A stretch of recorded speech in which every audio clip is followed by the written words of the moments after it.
On this channel, I've taken you to so many different places, but somehow I never properly shown you Glasgow, which is a bit strange, considering I spent quite a lot of time here because I've been staying here for 19 years. I made Glasgow my home. But I don't really have a good explanation for that. Just one of those things where you travel far but forgot what's right in front of you, really. So today that changes. And maybe this is the beginning of something new, who knows? A little serious about Glasgow. No strict plans, no route, and honestly no idea where we are going to end up, which could be a great idea or a terrible one. We will see. Let's go for a walk, explore as we go, maybe get slightly lost, we never know, and see where Glasgow takes us today. Let's go. We started our walk from Argyle Street and just made our way towards High Street. And to be honest, we didn't really have any plans for that day at all. We just went for a walk and whatever happened, happened. At one point, we passed the Glasgow toll booth, one of those historic buildings you can't really miss. It used to be a town hall, a courthouse and even a prison, so quite an important place in old Glasgow. This building here used to be a warehouse, but now it's converted into flats.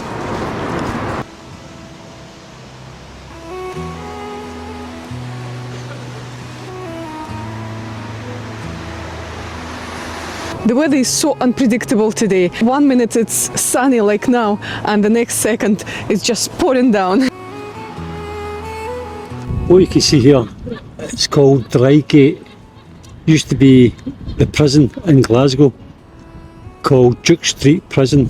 The only things that are remaining is the wall you can see in front of the trees over there, and the wall down at the pavement on the road. It circles right round the whole where the prison used to be, a whole lot. Prison within the city.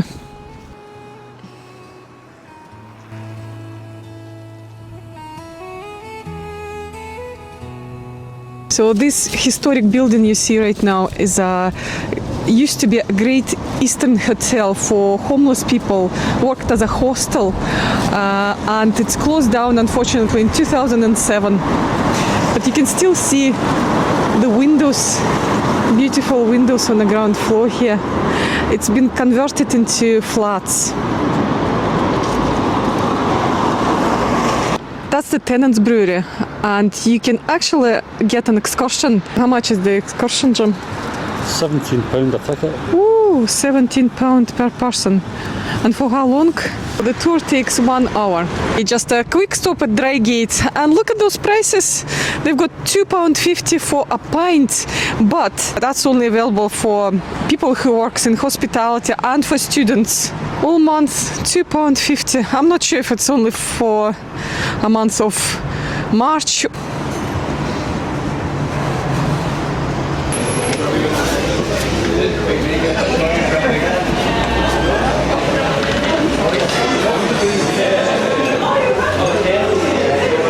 If you don't mind me asking, is that Drygate a part of Tenants brewery? Yes, we are. And you've got your own brewery as well? We have our own brewery. When we first opened, it was Tenants and Williams Brothers and joint collaboration. Now it's just all Tenants owns, but we make our own beer. Tenants are the money men, we make the magic. So we've got that beer called Bear Face. 2 half pints for £2.50. We split a pint. Just across from the Tenants brewery is a Lady Well. And people still bring in flowers and leaving a little coins. How nice is that, huh? So the Tenants brewery actually restored the Lady Well in 1983. Which is really nice because it's not only about the business, they also put back to the community as well. So you're probably wondering why this well is here, right in the middle of nowhere, next to the road. It does feel a bit random, doesn't it? But actually there is a reason for it. Right underneath of this road flows a burn, a small river that runs all the way through here towards Glasgow Royal Infirmary. So this spot isn't random at all. It's directly connected to the natural water that originally shaped this area.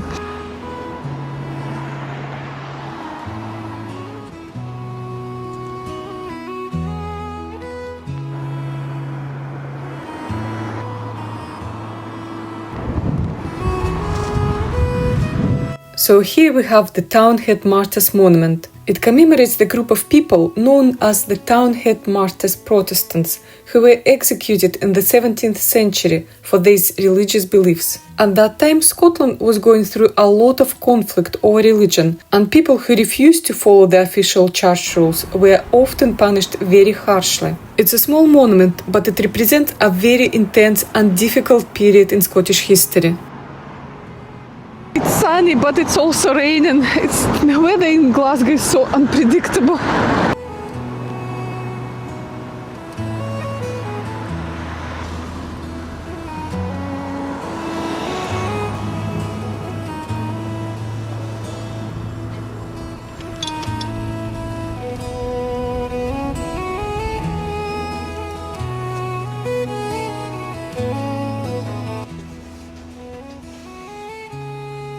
Hello.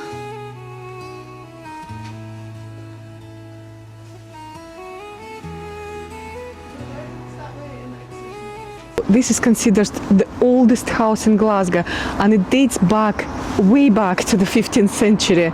It's called Provand's Lordship, and it's one of the very few buildings from medieval Glasgow that still exists today, which is quite amazing actually, when you think about how much the city has changed over the centuries. Look at that door. Oh. I could hardly fit through that door. It's so narrow. So I believe that's the gardens at the back of this house.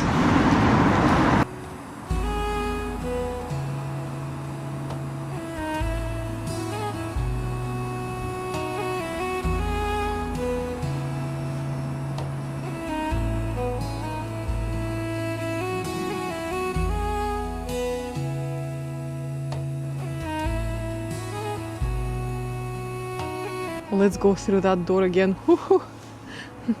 Need to lose weight to get through that. Look.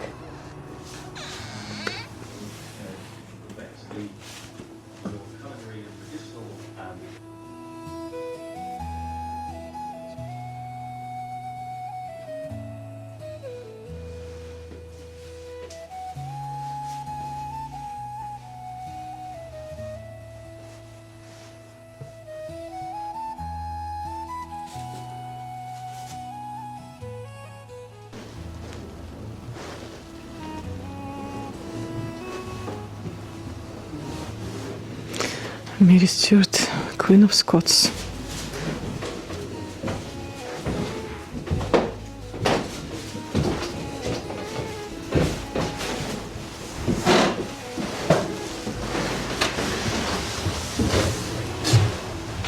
You can see even the steps was renovated.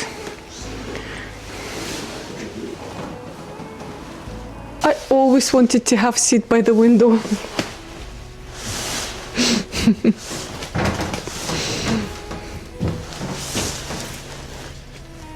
Look at those paintings.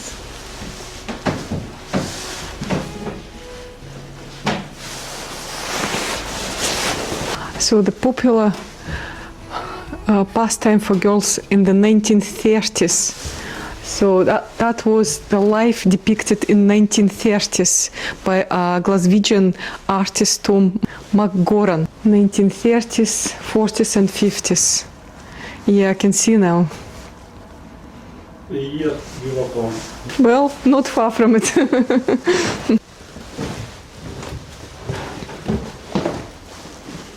And it's more pictures in here, more paintings. Oh, the floor is creaking. But this is much earlier, in 1800s, late 1800s, and that's the middle 1800s. So that's what the Glasgow streets used to look like. Watercolors by William Crimea Simpson. He was nicknamed Crimea after recording the Crimean War of 1853 to 1856 in sketches and paintings. This artist Simpson initially trained as a printer in Glasgow. By 1840 he worked for the company Allen and Ferguson, whose illustrated books about Glasgow's history. So this artist was commissioned to provide watercolors of Glasgow's old buildings, and that's how all these paintings came to life. Beautiful. Let's see on the opposite side now. Reproduction of city theatre opposite the jail, and this painting was created in 1845. Obviously that's not the real painting, it's reproduction. Real paintings must be stored somewhere in the museum, I assume. That's like High Street. Nelson Street. And that's the Provand's Lordship. You can see a building which is St. Mungo's Museum. And St. Mungo is the patron of Glasgow. And let's go to our next stop.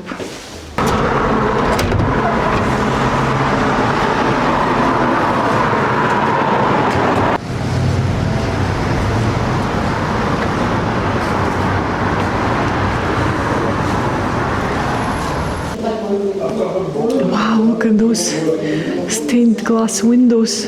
I'm always amazed when I see stained glass windows. That's another stained glass window.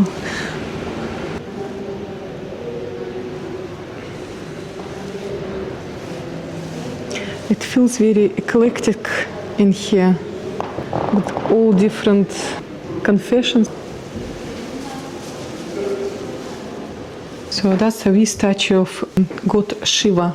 At first I thought it's a wee child, but actually it's a demon of ignorance. So Shiva is dancing on the demon of ignorance. So please guys, don't be ignorant.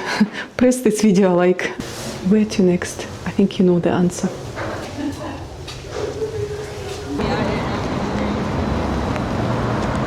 Change of season again. I think it's snowing now.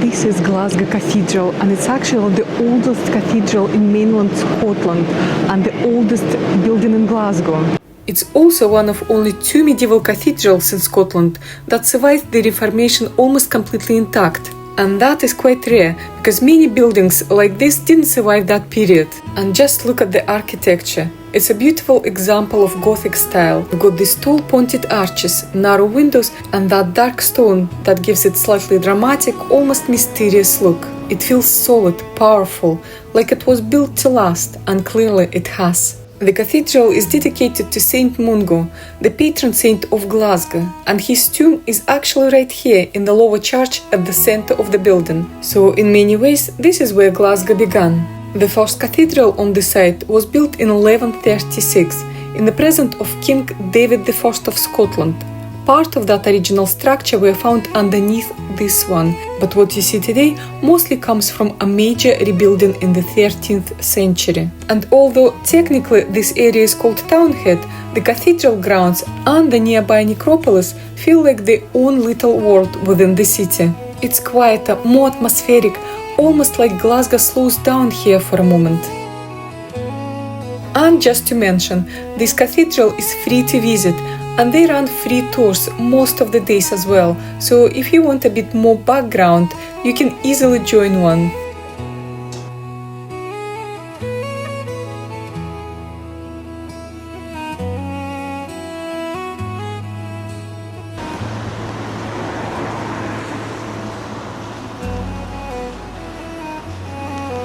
And that's one of the best murals in Glasgow, loved by many.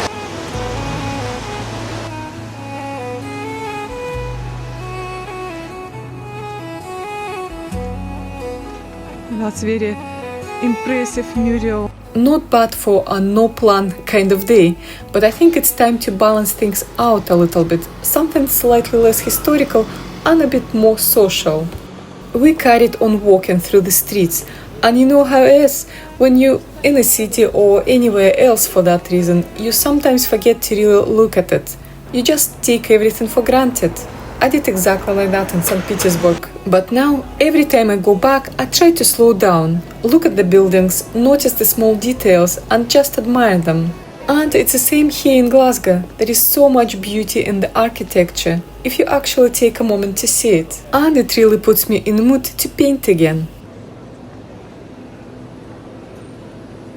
And as we kept walking, we eventually made our way to one of the oldest pubs in the city.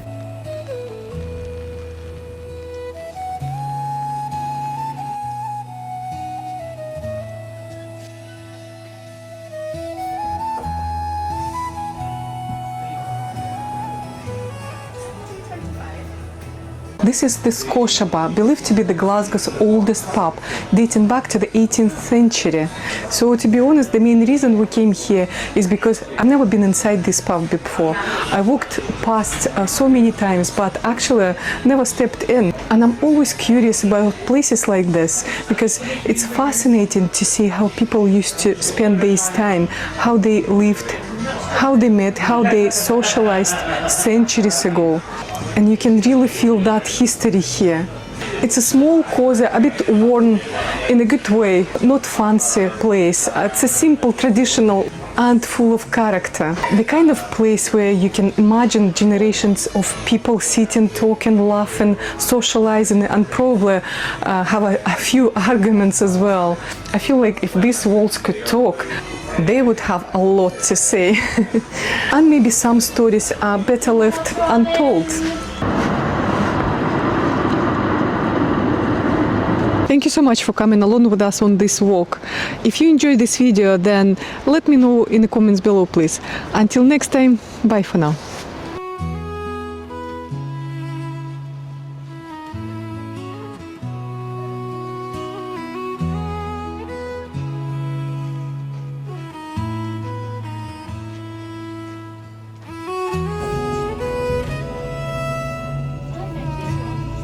Please mind the gap when alighting from this train.